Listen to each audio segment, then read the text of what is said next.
Welcome to Articulate Coven Afterlife. We are your hosts. I'm Joel. I'm Ashley. But you already know that because you're a patron and you've already listened to a whole episode. I forgot about And we that. love We're you. recording these. Listen, we do love you. We love you so much.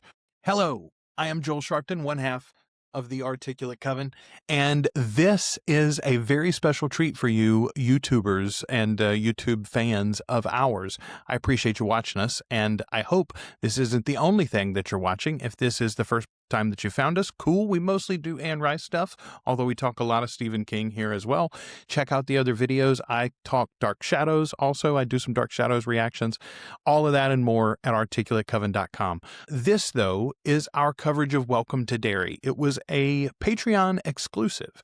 We did episode-by-episode breakdowns of Welcome to Derry Season 1, and we'll cover Chapter 2 in the future. We also, though, talked about the It movies, the new Part 1 and Part 2, and we've now covered the It miniseries from the 90s as well. Patrons have all of that already. They've been enjoying it week by week as we've been covering it and releasing them. However, they also begged us, hey, Welcome to Derry is really popular. I think some new people might find you and join the Coven, and we're all for cool people joining the clubhouse. So, since our patrons wanted us to do it, we want to do it for you too. We're dropping these week by week on YouTube. I hope you enjoy them. And if you enjoy them enough, you can go get them early and ad-free and more often.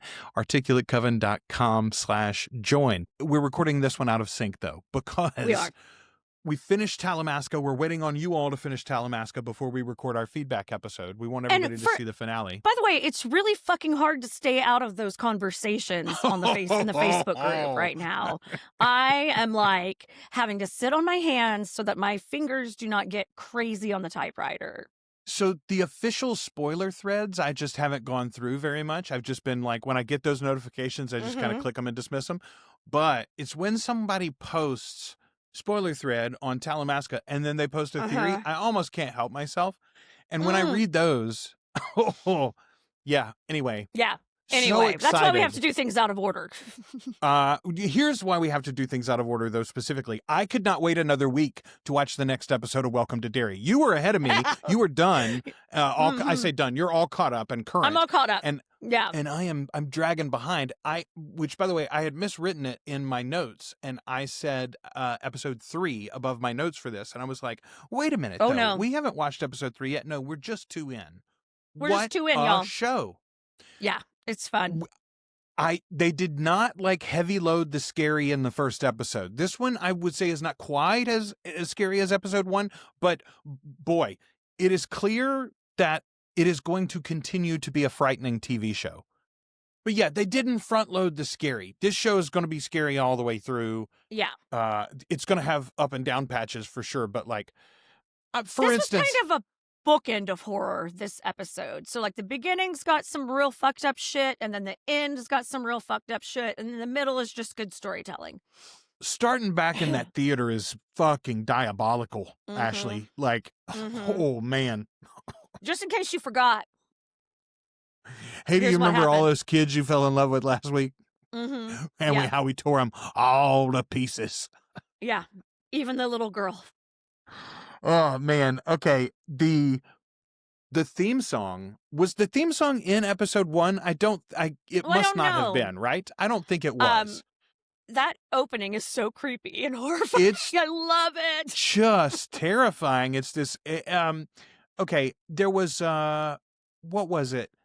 Was it season 1? I think it was season 1 that we got the Charlie Manson song at the end of Interview with the Vampire, right? After we introduced Claudia, doesn't in the theme song to one of the, the outro music, the Charlie Manson song, because he references. I forgot that. Daniel references in the episode something about, Charlie Manson wrote music with the Beach Boys too, right? Or something like that. Yeah. Anyway, I think that happens. This is similar in that the song itself is innocuous, but if you know. What is behind the song, it's like woo. And here, well, the animation just is increasingly horrifying as it goes along. There are a million Easter eggs, I'm sure, in that intro, but I literally was watching it like this the whole time because it's all terrifying. It's all terrifying. I know. This show... And I Oof. forget that you're a little bit more of a fraidy cat than I am. I forget that when we are going into things like this. So I forget to kind of give you a heads up or warn you about really. So because I have been yes-anding and asking audacious questions, it's meant that suddenly in my real life, I have had to explain this gay vampire show a little bit more than I have over the last 8 years. And there's been a lot of like, hey, what are you doing in New Orleans? What are you doing? Yeah, I'm getting a lot of that too. It's like, I've been doing this podcast for 8 years. Let's get caught up. I've been doing it. Y'all just didn't watch. It's fine. I mean, we didn't even do it on video for a long time, so it's fair that you didn't watch, I suppose. But like, we are very in your face currently. I'm sorry. Yeah. Come to New Orleans. We tickets on sale. It's gonna be fun. Yeah. Anyway, in explaining what we do, somebody almost cut me off as I started, and they said, "Oh, I don't really like horror," and I said, I don't either. That's the crazy thing. I don't really like horror. I don't seek out, in particular, what people think of when they say horror. I think is not gothic romantic horror. They think of Jason and Freddy and Texas Chainsaw Massacre. Slashers. Maybe now they think of Saw. Maybe they think of Saw. See, even Saw, though. Or, okay. I think now a lot of people would think of like, what is that series that's not Insidious, but oh, The Conjuring. Conjuring. Fuck. That first Conjuring movie is just the tits. That is so scary good. They've made like 17 of those now. I feel like genuinely there's as many of those as there are the MCU at this point, almost. But, and good for them, I say, bully. But yes, I don't really like any of that stuff as a rule. Meanwhile, what I do like, just gobble it up. What I really do like is I especially love it when we tell a story from the monster's point of view. I find that just absolutely fascinating and delicious. And I like any horror that is really an allegory or a metaphor for the horrors of real life. And this just rides the line enough, Ashley. It stays thinky enough to be compelling to me without being overwhelming. But boy, comes close. I think too it helps that you've read the book, you like the book. So yes, love the book. We're touching on like this would be like, hey, if we adapted Mayfair, but really didn't just focused on the current, like the in current time storyline and didn't do any of the history. And then you go back and do the history. That's kind of how this sort of feels. It's the same reason I loved God, we were talking about it last week. Or in the group earlier this week. What was the series that Hulu did, the Stephen King series that Hulu did? Oh, Castle Rock. Castle Rock. Loved it because there were so many like little, I mean, it was again full of Easter eggs and it was like parallel storytelling with things that happened, and I love that. I think it's so much fun. And this is so cool. And they have messed up the timeline a little bit because they messed with the timeline to start with by putting the kids in the 80s instead of the 60s. Yeah. And so things are a little wonky with the timeline, but I don't really give a shit about that. I'm just enjoying it. It's interesting, though, to think about effectively all they did was they just moved the cycles all up one, right? Because the difference between the 80s adaptation or the 90s adaptation on TV, which is based on the book and set in the 80s, right? The modern storyline was set in the 80s. The adult storyline. Yeah, the adult storyline was set in the 80s in the book. And so if we just think about, well, maybe in an alternate universe, those characters all lived one stage earlier. I don't know. It sort of makes sense, and it's cool to me. Yeah, it doesn't bother me at all. I mean, it doesn't bother me at all. You just gave me a really good thought, though, because I've never gotten around to watching that second season of Castle Rock where they do. I haven't finished it. The Annie storyline, the Annie Woke storyline. And I think there's maybe even some Jerusalem's Lot stuff in that season too. They hinted at it in season 1. Anyway, maybe we'll do Castle Rock as Afterlife when we get all through with it here. I don't know. That might be fun. I wouldn't mind revisiting that. Been a long time. That, especially that first season's got they've got a beautiful storyline about dementia too. It's like, God, it's really good. Yeah, it's really good. Okay, but of course, and you forget about this, or I do all the time with the It murders. There's no blood. There's no bodies. just these children are gone. They're just missing. And now everybody's going to try to pin it on this black man. Of course. Of course. Of course, because there's even racist in the North. Yeah, right. So I say to myself in my notes, oh, Mike Hanlon and his mother show up. And I'm like, no, it's not Mike. That's Mike's dad. It's Will, Mike's dad. Who we never meet in the It movies because he's already dead. However, we do meet... No, we meet him. Don't we meet him? We meet his grandfather. Farm? We meet his granddad on the farm, which is the pilot that is sort of the lead of this series, basically, right. or this season anyway. So it's interesting to think about. Yeah, the guy that's sort of forcing Mike to use the air gun to kill the sheep or whatever. That's the guy we've already met that's leading this season. It's just in his retirement when he's having to raise Mike because Will isn't around. But yes, we meet Mike Hanlon's dad and his mom shows up. Complicated She's relationships. Fabulous. Dude, as soon as she gets out of this car, I was like, what a movie star. Now, we got to look her up real quick. Do you know this actress's name? I do not. I do not have that pulled up. I need to pull that up right now. I'm going to pull it up right here. Welcome to Derry, bitches. Charlotte Hanlon, played by Taylor Page. She's lovely. She was in Zola. She was in The Toxic Avenger, the new one. Oh, she's in the new Beverly Hills Cop movie, Axel F. She's in that. She's in the movie with the guy who played Kang, Magazine Dreams. He did like the bodybuilder movie. She's in that. Oh. She's also in One Battle After Another, the latest film from the Boogie Nights guy with DiCaprio. Man, right. She's hot right now. Other people notice she's a movie star, Ashley. It's not just you and me. And I love her character. I love this woman that they've created. Because she's not, I don't remember much about Mike's mom on the page at all. So they really had an opportunity to kind of build this character in whatever way they wanted. And she's a badass. Yes. She is a badass. Yes. First of all, I'll go ahead and skip ahead because this comes up. Will's dad says at one point, after Shreveport, I think the best thing you need to get is, I think the last thing you need to get is involved. First of all, love the mention of Shreveport.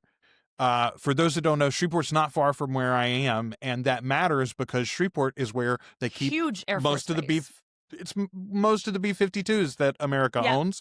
They're in Shreveport.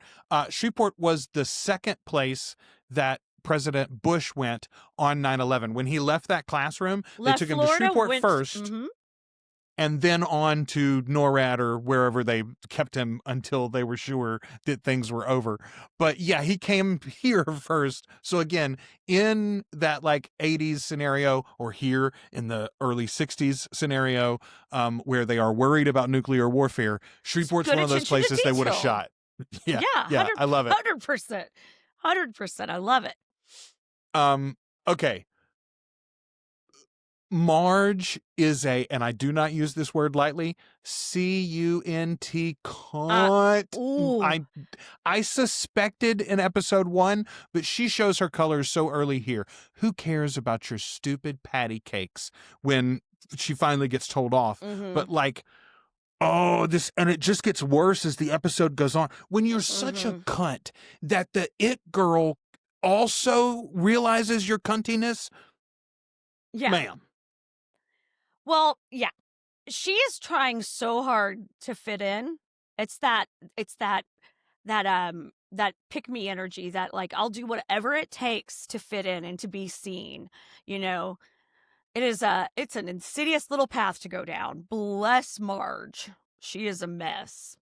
There is a funny TikTok creator who I had followed either on TikTok or Instagram already before, but I discovered his Threads account the other day when he said, we just need to start saying unhinged shit that's true. And he meant we as in leftists.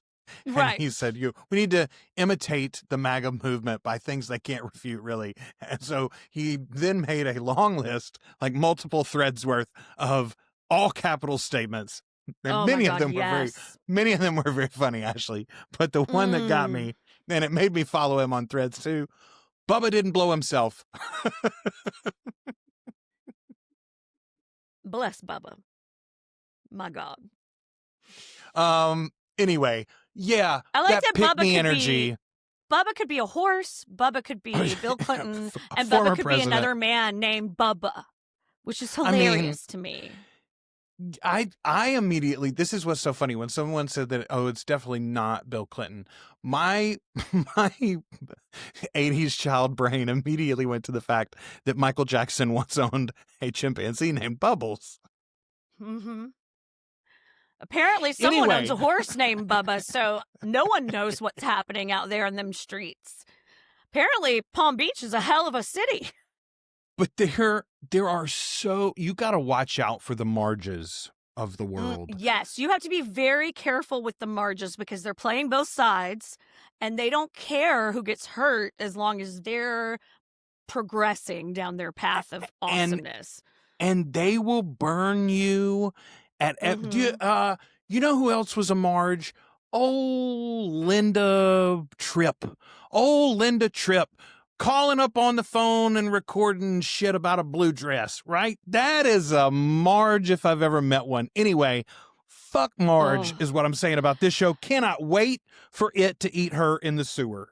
Marge has got some real, like this is the Stephen King really does bullies to the nth degree. So well. Fucking, and they're usually boys, and they're really awful. They're fucking heinous. They're murderous, you know.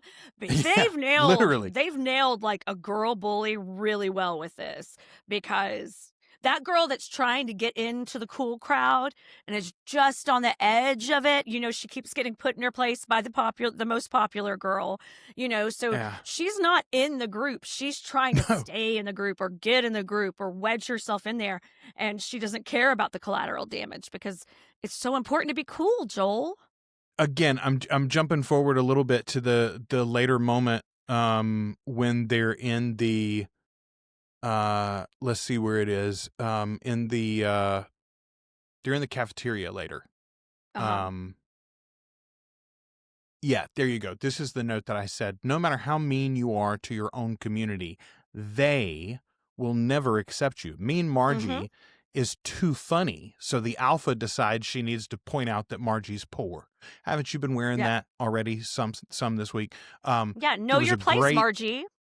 There was a great meme I saw of two people sitting on a tree limb, one of them wearing the trans flag, the other one closer to the tree wearing the gay flag, and the one wearing the gay flag was sawing the limb in between them and the person wearing the trans flag, but there was someone wearing a MAGA sign on their shirt, and they were sawing off the whole limb on the other side, right? Yeah. They're not going to let you stay in the clubhouse just because you burn your buddies. So, like, the Margies of the world. Stop that shit.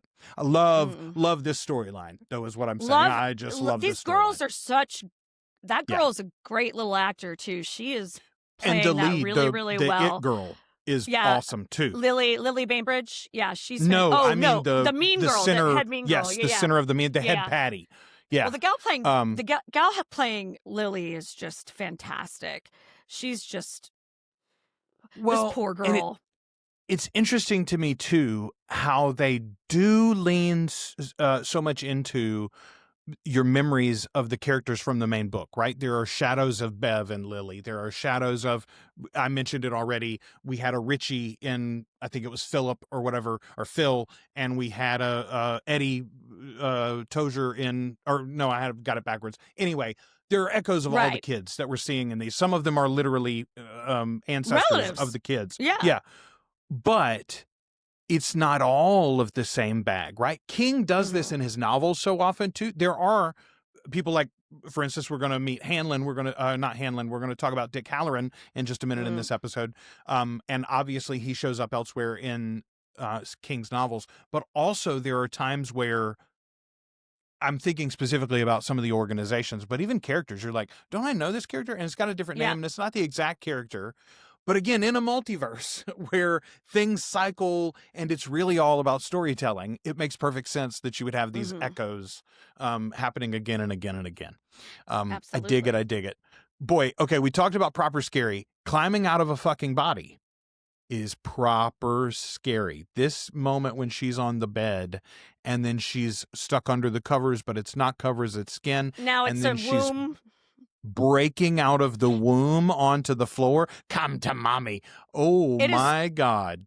This does have some horrifying body horror in it. This series is like, they are not shying away from really horrifying and feeding into people's fears. Like, I mean, obviously, what is her name? The girl. Ronnie. Obviously, Ronnie's mother died in childbirth, so that's a guilt she carries with her, You ripped me apart. A sadness she carries with her, and I mean, to feed on that. Also, like in the USA, we have the highest mortality rate amongst women in the in the world. So let's. I mean, even in a country where that's a pretty big fear high, for an awful lot of people. Yeah, and even in a country where that's women. pretty high. Higher for Black women. I was going to say higher in states like Louisiana and Mississippi than the nation as a whole. Like Arkansas got an F for child and maternal health. Just today, that was posted. Here in the most pro-life state in the country, we are proud to proclaim. Yeah, it ain't good. It ain't good. So, and honestly, childbirth is a horrifying experience to me. I don't want anything to fucking do with it. So this to me was like real nightmarish. I was like chewing through the umbilical cord. The giant umbilical cord. Oh man! And I rewatched this today because I was like, I wasn't as fresh on that first episode as I wanted to be, and so I rewatched this today, and I was like, well, this is gonna be rough to rewatch every one of these, but I guess that's where I'm at.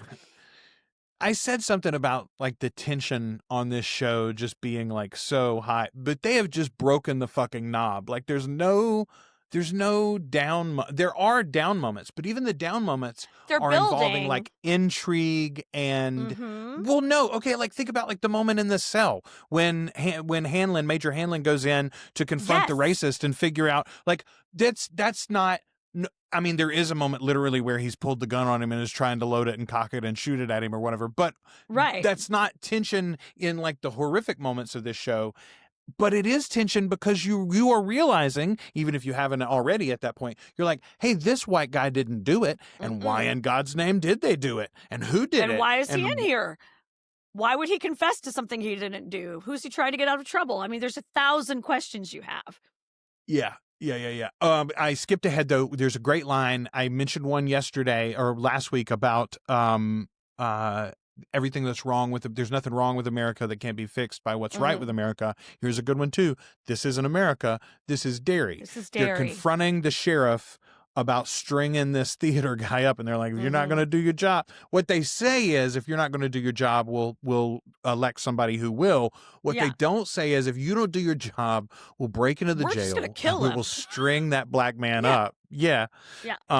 Which is what they are planning to do, like for sure here. Okay. We talked about him last week, but we meet him in this episode properly. Dick Halloran. Dick Halloran has special privileges on this base, Ashley. Why does Dick have First of all, we get a glimpse in the bar as the shit begins to approach and things are not going to go how their evening wants to go. Dick needs, we need to leave. Time to go. Yeah. And I would love to watch this from the perspective of not knowing who Dick Halloran is. I think that would be really interesting to have come into this blind and not know this character. But knowing this character and knowing everything about him, I'm just like, oh, fuck, they're using him. They're using him to find it. You know, that's what's happening.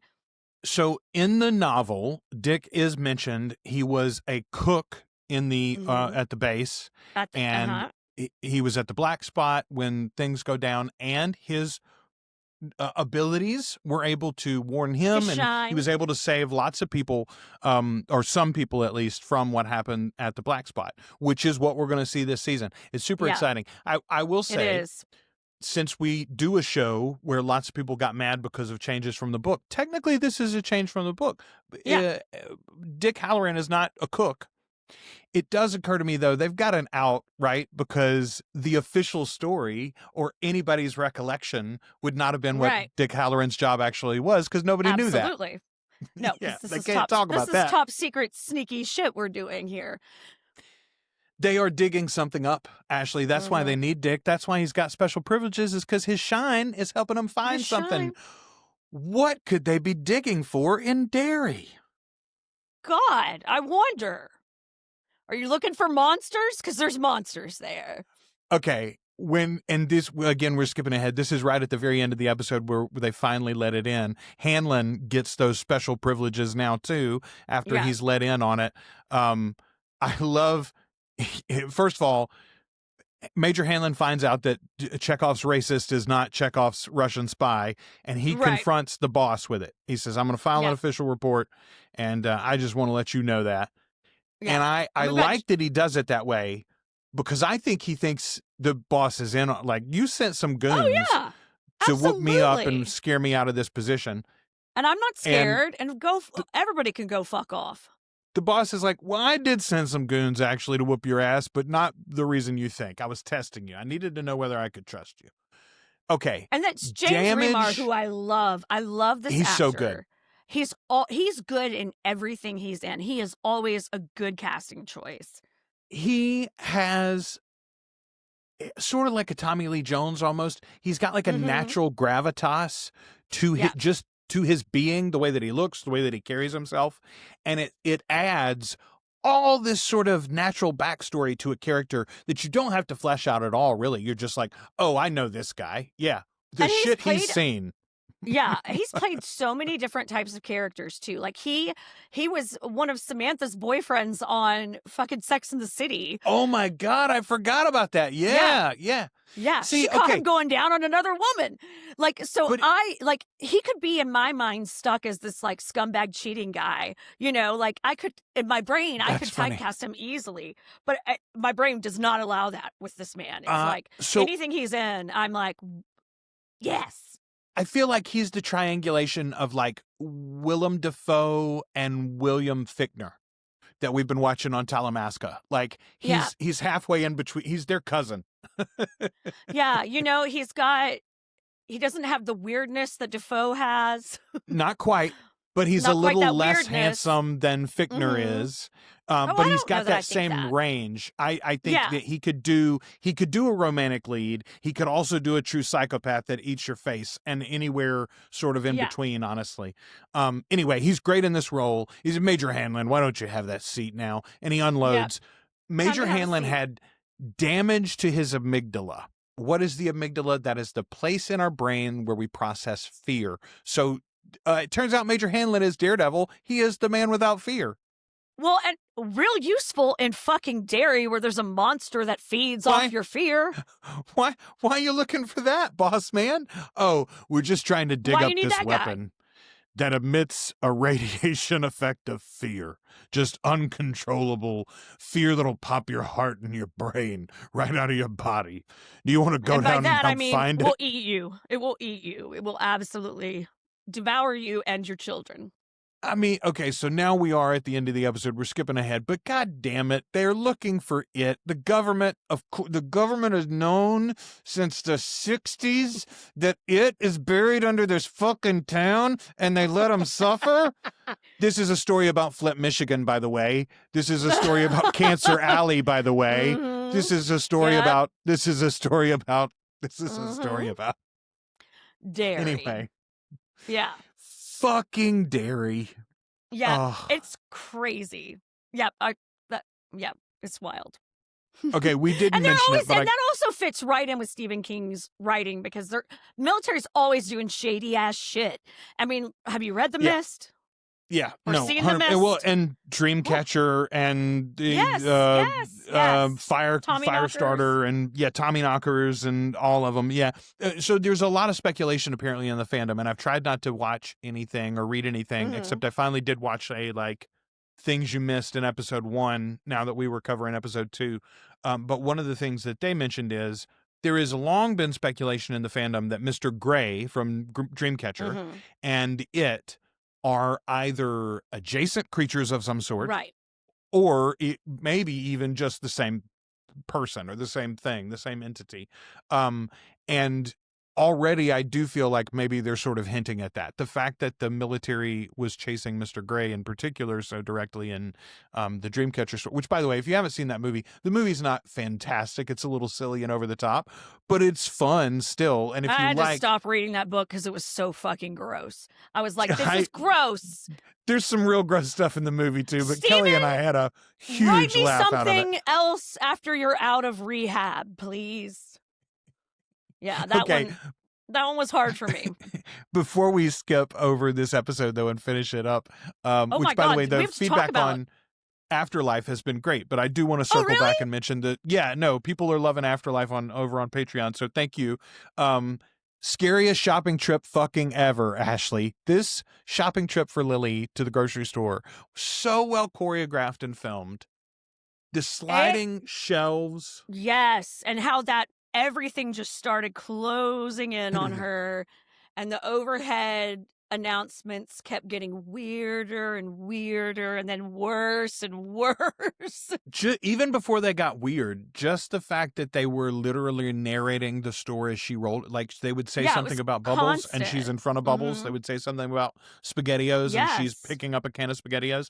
The other thing, though, we got to talk about the people in the background moving creepily, and things like that. Okay, it's very much, they do this in, I don't remember that they do it in part 1, but in part 2, there's the great scene where Bev goes back to her apartment where her dad lived, and the old lady is there and strips naked in the kitchen and then attacks her. Yeah, but she's doing these movements in the background of that scene a lot.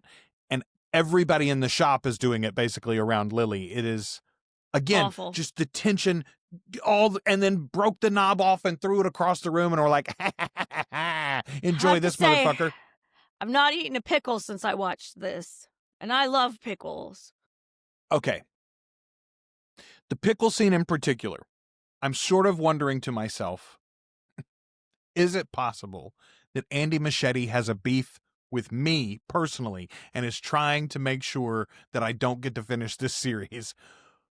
Here's what you don't know, Ashley. I have mentioned on this show previously that I'm a very picky eater. I do not eat very many things at all. When I was a child, my sister is 10 years older than me. My brother was 12 years older than me. My sister was home more often than my brother when we were very young and would chase me around with a large dill pickle because I was so against the idea of being even touched by one, let alone being forced to eat one. And I don't think she would have actually forced me. I mean, she didn't catch me very often, right, with the pickle, but she genuinely would chase me around. Very, very frightening memories for me. It was a torture device. The pickle was a torture device. So I identified so directly with Lily here. And the idea of this man putting himself together out of pickles, holy shit, Ashley. I thought climbing out of the womb was bad early. I thought the mutant baby was bad. I thought the skin lamp was bad. And he's like, wait until episode 3, Joel. Yeah, that's what I keep thinking, like, what fucked up memory is Andy going to play on in the next one? I don't care for it.